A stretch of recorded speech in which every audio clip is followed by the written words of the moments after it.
26 август раиси Маҷлиси Миллии Маҷлиси Олии Ҷумҳурии Тоҷикистон, раиси шаҳри Душанбе муҳтарам Рустами Эмомалӣ ҷиҳати анҷом додани сафари расмӣ вориди шаҳри остонаи Ҷумҳурии Қазоқистон шуданд.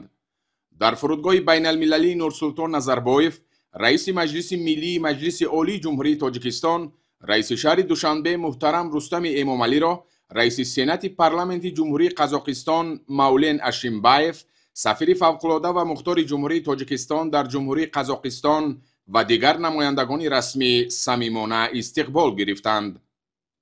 Дар ҳошияи сафари расмӣ дар шаҳри Остона, раиси Маҷлиси Миллии Маҷлиси Олии Ҷумҳурии Тоҷикистон, раиси шаҳри Душанбе муҳтарам Рустами Эмомалӣ бо нишони эҳтиром ба таърих ва ваҳдату ягонагии мардуми Қазоқистон дар назди маҷмӯаи муҳофизони ватан гулчанбарг гузоштанд. Дар маросими гулчанбарггузорӣ раиси Маҷлиси Миллии Маҷлиси Олии Ҷумҳурии Тоҷикистон, раиси шаҳри Душанбе муҳтарам Рустами Эмомалиро муовини раиси Сенати парламенти Ҷумҳурии Қазоқистон, муовини ҳокими шаҳри Остона ва дигар шахсони расмӣ ҳамроҳӣ карданд. дар доираи сафари расмӣ дар Ҷумҳурии Қазоқистон, раиси Маҷлиси Миллии Маҷлиси Олии Ҷумҳурии Тоҷикистон, раиси шаҳри Душанбе муҳтарам Рустами Эмомалӣ бо раиси Сенати парламенти Ҷумҳурии Қазоқистон Мавлен Ашимбаев мулоқот анҷом доданд.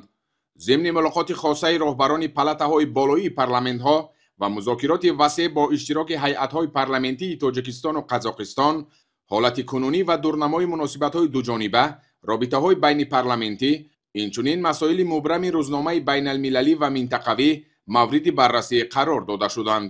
нахуст раиси Маҷлиси Миллии Маҷлиси Олии Ҷумҳурии Тоҷикистон, раиси шаҳри Душанбе муҳтарам Рустами Эмомалӣ барои даъват ҷиҳати анҷоми сафари расмӣ ба Ҷумҳурии Қазоқистон ба раиси Сенати парламенти Ҷумҳурии Қазоқистон изҳори сипос карда, алоқамандии ҷониби Тоҷикистонро ба сатҳи баланди дӯстӣ ва ҳамкории бисёрҷониба бо Қазоқистон таъкид доштанд.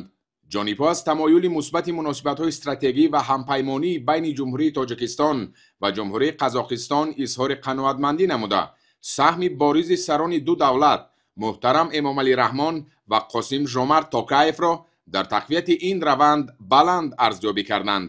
аҳамияти таърихии имзои аҳднома дар бораи муносибатҳои ҳампаймонӣ миёни Ҷумҳурии Тоҷикистон ва Ҷумҳурии Қазоқистон ки дар таърихи ҳамкории ду кишвар саҳифаи нав бознамуд зикр карда шуд. робитаҳои байнипарламентӣ яке аз самтҳои калидии маҷмӯи муносибатҳои байни ду кишвар номида шуд. Маҷлиси Миллӣ ва Сенати парламент ҳамкории мутақобилан судманди худро пайваста ва дар сатҳи сифатан баланд роҳандозӣ намуда, дар таҳкими муносибатҳои боэътимоди байни давлатҳо нақши рӯзафзун доранд. аз рушди муназзами муносибатҳои дуҷонибаи кишварҳо соҳаҳои сиёсӣ, тиҷоративу иқтисодӣ, фарҳангиву гуманитарӣ, илмиву техникӣ ва ҳарбиву техникӣ изҳори қаноатмандӣ карда шуд. таваҷҷӯҳи ҷонибҳо ба густариши пайвастаи ҳамкориҳои тиҷоративу иқтисодӣ ва сармоягузорӣ зоҳир гардид. бахшҳои саноати кӯҳӣ, саноати сабук, хӯрокворӣ ва кимиё, металлургияи ранга, дорусозӣ, мошинсозӣ, кишоварзӣ, энергетика, нақлиёт ва коммуникатсия самтҳои афзалиятноки ҳамкории иқтисодии Тоҷикистону Қазоқистон номида шуданд. рақамикунонии иқтисодиёт аз самтҳои ояндадори ҳамкорӣ миёни ду давлат маънидод гардид. таъкид карда шуд ки Тоҷикистон ва Қазоқистон дар баррасии масъалаҳои обу иқлим ва истифодаи оқилонаи захираҳои обии минтақа ҳамкории самарабахш ба роҳ мондаанд. дар идома ҷонибҳо ба масоили вобаста ба тавсея ва густариши робитаҳои фарҳангиву гуманитарӣ, ба хусус маориф, илм ва фарҳанг таваҷҷӯҳи хос зоҳир намуданд. баргузории рӯзҳои фарҳанг ва ташкили ҳамоишҳои муштараки илмиву амалӣ ва фарҳангӣ муҳим арзёбӣ шуд. вобаста ба масъалаҳои мубрами рӯзномаи ҷаҳонӣ ва минтақавӣ табодули афкор анҷом ёфта, ҷонибҳо аз идомаи ҳамкории созандаи ду давлат дар самти таҳкими сарҳадот ва муқовимати муштарак алайҳи таҳдиду хатарҳои фаромиллӣ ҷонибдорӣ карданд.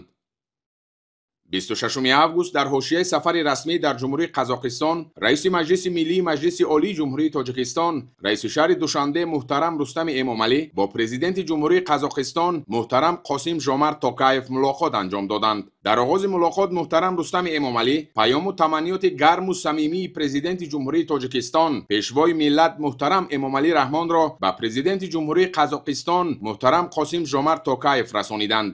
ضمن ملاقات مجموعی مسئله‌های مناسبت‌های دوجانبه تاجیکستان و قزاقستان مورد بررسی قرار داده شد. جانب‌ها با مسائل رشد مناسبت‌های دو کشور در بخش‌های سیاسی، اقتصادی و فرهنگی و بشردوستی توجه خاصه ظاهر نمودند. مسئله‌های امنیتی، خاصتاً تأمین امنیت و ثبات در منطقه از جمله موضوع‌های دیگر مذاکرات بودند. پس از انجام ملاقات در قصر اکورده، مراسم سرفرازگردانی رئیس مجلس ملی مجلس عالی جمهوری تاجیکستان، رئیس شهر دوشنبه محترم رستم امامعلی با مکافات دولتی جمهوری قزاقستان برگزار گردید. برای سهم ارزنده در تحکیم مناسبت‌های دوستی و استراتژی جمهوری تاجیکستان و جمهوری قزاقستان، از جمله گسترش مناسبت‌های بین پارلمانتی، محترم رستم امامعلی با اردن دوستی درجه 2 سرفراز گردانیده شد. مکافات دولتی را به محترم رستم امامعلی پرزیدنت جمهوری قزاقستان محترم قاسم ژومرت توکایف تقدیم نموده سهم ارزنده رئیس مجلس ملی مجلس عالی جمهوری تاجیکستان، رئیس شهر دوشنبه محترم رستم امامعلی را در گسترش مناسبت‌های نیک و همسایگی دو کشور دوست و برادر تاکید نمودند. رئیس شهر دوشنبه محترم رستم امامعلی از قدردانی خدمت‌هایشان و سرفرازگردانیدن با مکافات دولتی جمهوری قزاقستان به پرزیدنت این کشور اظهار منتداری صمیمی بیان نمودند.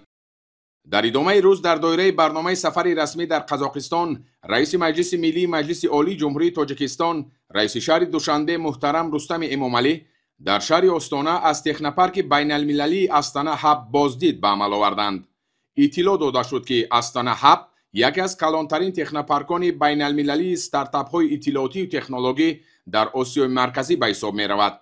روند مذکور سال 2018 با مقصد دستگیری و رشد شرکت های تکنولوژی قزاقستان و کشورهای خارجی تأسیس داده شده با فراهم آوردن شرایط مساعد برای تطبیق فعالیت اینوواسیونی در ساحه تکنولوژی‌های اطلاعاتی و کمیونیکاسیونی نگرانیده شده است.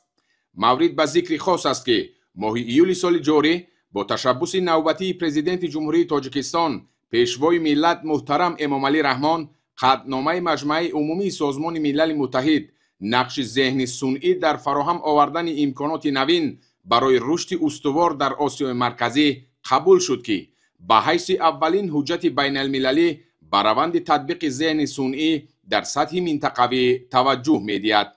این تشبث امکان می‌دهد که توسط استفاده ثمره‌بخش تکنولوژی‌های رقمی و ذهن صنعی زمینه‌های مناسب نائل شدن به هدف‌های رشد استوار فراهم آورده شوند. در رابطه با این، رئیس مجلس ملی مجلس عالی جمهوری تاجیکستان، رئیس شهر دوشنبه محترم رستم امامعلی آموزش فعالیت باثمر و تجربه تکنوپارک استانه هب را در این سمت مفید ارزیابی نمودند. 27 آگوست در دایره برنامه سفر رسمی در جمهوری قزاقستان، رئیس مجلس ملی مجلس عالی جمهوری تاجیکستان، رئیس شهر دوشنبه محترم رستم امامعلی با رئیس مجلس پارلمانت جمهوری قزاقستان ایرلند کاشانوف ملاقات نمود. در ملاقات وضع و دورنمای گسترش مناسبت‌های دوجانبه تاجیکستان و قزاقستان مورد بررسی قرار گرفتند. مکالمه منتظم و با اعتماد و صمیمی سران دولت‌ها در تقویت مناسبت‌های دو کشور که دارای فرهنگ، ارزش‌های معنوی و عنعنه‌های دیرینه همجواری می‌باشند مهم دانسته شد. ذکر گردید که رابطه‌های بین پارلمانتی چون جزئی مهم مناسبت‌های دو کشور دوست به شرافت تلاش‌های مشترک جانب‌ها پیوسته رشد می‌کنند. همکاری تجارتی و اقتصادی از سمت‌های مهم مناسبت‌های بین دو کشور ارزیابی گردید. همچنین اهمیت فعالگردانی سرمایه‌گذاری در عملگردانی لایحه‌های مشترک در سمت‌های افضلیت‌ناک اقتصادیات، پیش از همه تجارت، ساختمان، نقلیات، تلکمونیکاسیا، صنعت، انرژتیکا، کشاورزی، رقم‌کنونی و اینوواسیا ذکر کرده شد. در دایره مذاکرات جانب‌ها با مسائل رشد همکاری فرهنگی و گومانیتاری به خصوص توسعه روابط در بخش‌های معارف و فرهنگ توجه ظاهر نمودند. با نظرداشت وضع فعلی در عرصه بین المللی و منطقه ضرورت گسترش همکاری‌ها در سمت‌های مدافع و امنیت مورد تاکید قرار گرفت. 27 آگوست در ادامه سفر رسمی خود در قزاقستان، رئیس مجلس ملی مجلس عالی جمهوری تاجیکستان، رئیس شهر دوشنبه محترم رستم امامعلی با حاکم شهر آستانه ژنیس کاسیمبگ ملاقات انجام دادند. ضمن ملاقات جانب‌ها حالت کنونی و دورنمای توسعه همکاری‌ها بین برادرشهرها و پایتخت‌های دو کشور دوشنبه و آستانه را بررسی نمودند. зикр гардид ки муносибатҳои шарикӣ стратегӣ ва ҳампаймонӣ бо ҷумҳурии Қазоқистон ҳамчун яке аз самтҳои афзалиятноки сиёсати хориҷии ҷумҳурии Тоҷикистон мебошад. таваҷҷӯҳи махсус ба раванди мусбати ҳамкориҳои дуҷониба дар самти робитаҳои байниполаментӣ байни минтақаҳо аз ҷумла густариши ҳамгироии бисёрҷониба дар сатҳи пойтахтҳо равона гардид. аз пешрафту комёбиҳои шаҳри Остона ба сифати маркази сиёсӣ, иқтисодӣ, фарҳангӣ ва илмии Қазоқистон дар самти рушди устувор ва беҳбуди сатҳи зиндагӣ истиқбол карда шуд. дар ин зимн бо масъалаҳои густариши муносибатҳои бародаршаҳрӣ ва тавсеяи ҳамкориҳо дар бахшҳои иқтисод, сармоягузорӣ, фарҳанг, маориф, технологияҳои муосир, ҷавонон, варзиш ва сайёҳӣ таваҷҷӯҳ дода шуд. ҷонибдории инҷониб аз кӯшишҳои соҳибкорону сармоягузорони шаҳри Остона ҷиҳати истифодаи зарфиятҳои фазои мусоиди сармоягузории шаҳри Душанбе иброз гардид. ба таҷрибаи Остона дар бахшҳои бунёди марказҳои муосир, иншооти инфрасохторӣ, логистика, таъмини тартиботи ҷамъиятӣ ва баргузории чорабиниҳои оммавӣ ҳавасмандӣ зоҳир карда шуд. дар шароити имрӯза табодули таҷриба дар масъалаҳои рушди устувор, рақамикунонии муҳити шаҳрӣ, инфрасохтори нақлиётӣ, экология, ободонӣ ва сарфаҷӯии энергия муҳим шуморида шуд. 27 август раиси Маҷлиси Миллии Маҷлиси Олии Ҷумҳурии Тоҷикистон, раиси шаҳри Душанбе муҳтарам Рустами Эмомалӣ баъд аз анҷоми сафари расмӣ аз шаҳри Остонаи Ҷумҳурии Қазоқистон ба ватан баргаштанд.